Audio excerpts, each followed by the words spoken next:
Today, I really want to talk about the problem with executives really living generally in their inbox.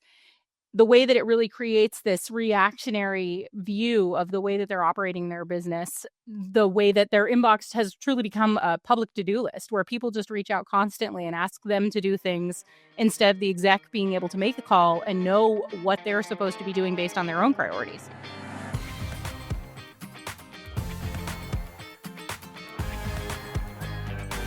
Hey, I'm Jen. I've been an executive assistant for the last 15-ish years and some level of admin for the last 25. Over the course of the last 3-ish years, I've been working really closely with a ton of executives and their assistants to truly nurture and cultivate strong relationships, both on skill set, but also just in general on better working together between the executive and the assistant themselves. We've been working really strongly with hiring and placing strong executive assistants to truly become strategic partners to elevate executives' businesses to levels they never knew they could. A strong EA is able to come in and really help you filter out a lot of that noise that comes in from your inbox. All day long, you're getting emails coming in from other people asking you to do things for them, asking for you to follow up with them to really track the same urgency around things and their priorities that are important to them. But an EA is good at kind of catching that, being that gatekeeper that you really need to be able to come in and support you to take those things off your lap so that they can come in and only show you the important things to make sure that you don't have to see every little conversation that's happening around you, because they can come in and they can kind of fill that gap by covering those things with those people so that you don't have to be the person to answer every single question or to put out every single fire. So this is really helpful in decision-making process because there are so many things that we as executives have to do that we constantly, I feel like we all end up with this decision fatigue. There's just so many things that we have to choose every day that we're going in and other people's priorities and other people's things really build on that, right? Like, so you're going through and you're constantly having to decide what you want to do, whether it's something simple like, what are you going to wear today?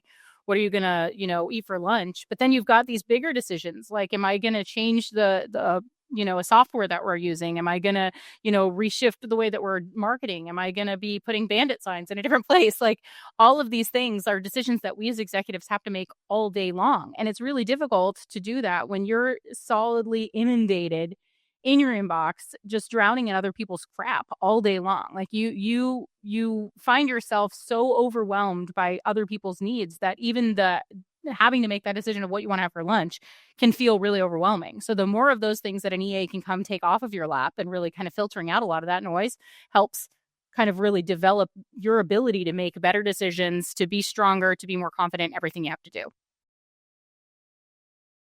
You as an executive are likely spending an enormous amount of time in your inbox. Almost every executive I've ever talked to spends a solid 3+ hours a day right there in their inbox. If that's you, you know exactly what I'm talking about, because all that time and energy that you spend there waiting for messages from other people, looking for answers, feeling like you need to follow up, you need to dig in more with conversations with people that maybe I haven't talked to enough lately, whatever the reason is, we all find excuses to spend too much of our time there and really to be not focusing on the things that we should be focusing on. I find there are so many moments in everything that we as executives have to do where we go through and we say we are supposed to be working on a specific project, but information I need is over in my inbox. So you have this focus block time that you're working on a project that you're supposed to be doing, but then you need to go pull information from your inbox. So you go to your inbox and then suddenly you spend 2 hours in there putting out fires, answering emails, taking on other people's priorities and other people's stress instead of being able to just get that information and get out. Nobody can do that. We don't compartmentalize well enough to do that most of the time. So an EA is good at being able to come in and say, like, I can help keep you focused on that moment, on that thing you're supposed to do without having you dig into your inbox and find the things you need. You could just reach out and say, hey, Jen, I need you to pull that thing and take care of that for me so I don't have to do it. Taking your inbox from this huge stressor to this almost feeling like an asset is huge, right? Like you spend so much time just operating through it so you're not drowning, so you can breathe, right? And then you bring in this solid EA, this team player, this really strategic business partner to elevate that to this point to where they can come in and they can create systems and processes, not only to clean it up so that when you go in, you know where you can find things and it's easier to navigate through, but also to where you can go in and you don't feel so overwhelmed and stressed out like you have to deal with everything. You go in and you know there's a specific place that you go into your inbox and you don't go anywhere else.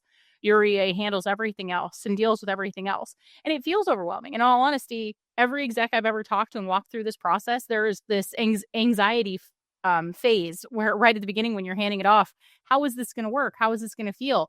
But we work through those things together by creating systems and processes, filters, labels, whatever you want to call them, to just really build out a solid structure and a game plan so that you don't feel like you're cutting off an arm by handing this thing over to another person. One big issue that we see a lot is where executives spend so much time in their inbox and really aren't doing anything. Like there's no systems, no processes, nothing being cleaned up or organized. So it becomes this overwhelming place that you just go in and you don't even know where to start or what to do. So, you're starting to drop balls, you're starting to lose clients, you're forgetting to follow up with certain people, you don't know where things are like in certain processes, and it just becomes so overwhelming, you don't know what to do. So you take to Facebook Messenger, or you take to Instagram, or you take to text messages. And it becomes really tricky to be able to know where all these conversations go. I can't tell you how many times I've had conversations with execs that I've supported that have gone through and said things like, I can't remember where I had that conversation with this person. And I mean, granted, there could be moments where it was like a face-to-face conversation or a video call or something like that. But at the same time, most of those conversations are being had somewhere like Instagram or text message or Voxer or whatever, and keeping you off course from being able to, like, just keeping you out of your inbox. And then your inbox doesn't get any better. It just continues to be more overwhelming because you've just hit this point where, like, so many people, especially I've noticed a lot with a lot of executives, end up in this like overwhelmed to shut down, right? Like, so you hit this point where it's like you get so overwhelmed, I'm just not going to touch that thing at all. And I'm guilty of it too. In all honesty, like finding myself in this executive position, you run into that phase where it's just easier to just avoid the situation than clean it up. And so you spend more time now, suddenly your text messages are becoming the same kind of a problem that your inbox was becoming. When realistically, this one simple hire could change this whole thing and unlock all of those different places for you to be, because now you won't feel overwhelmed answering Instagram messages or, opening your Facebook Messenger because someone might have noticed that you read their message and didn't respond yet. It's so much easier to just bring a person in, navigate all traffic back to your inbox, and let your EA handle all of it. So how much time do you think you're really going to save by bringing this person into this role to be able to handle this one thing? Not to mention all the other things are going to take off your lap. But if they come in and they take over just this one thing, your inbox, how much time are you going to save every day? 3 hours a day? I mean, that's what, 15 hours a week? What can you do with 15 hours a week that you just don't have right now because you're spending it on crap like this that you don't need to be wasting your time in? How much more just able are you to be able to focus on your unique genius, to focus on your superpowers, to be able to really dig in and to pay attention to the places and things that you need to be focused more on? I mean, could that look like you get more time with your friends and family doing the things you enjoy? Could that be that you actually just get to spend more time in your business doing the things that you've always loved about your business and you weren't able to do? And realistically, how much more of like your own sanity in general is this really going to help? I mean, going into your day, dreading the start of your day because you have to open your inbox, is that how you thought entrepreneurship was going to look? Or did you think, hey, I'd be able to focus on the things that I love doing about my business? And that's different things for all of us as business owners. So what things do you want to be able to focus more on that you're unable to right now because you're spending this, 10 to 20 hours a week in your inbox? At the end of the day, if this sounds like you and you find yourself in this position where you're spending so much of your time and energy drowning in inbox, you and I both know that's not why you started this business. If that's where you're at right now, we can help. Go over to the KickAssistant.com, schedule a call with us so that we can dig in with you on whether it's hiring an assistant, training up your assistant, or just working with you to be able to navigate this situation a little bit better.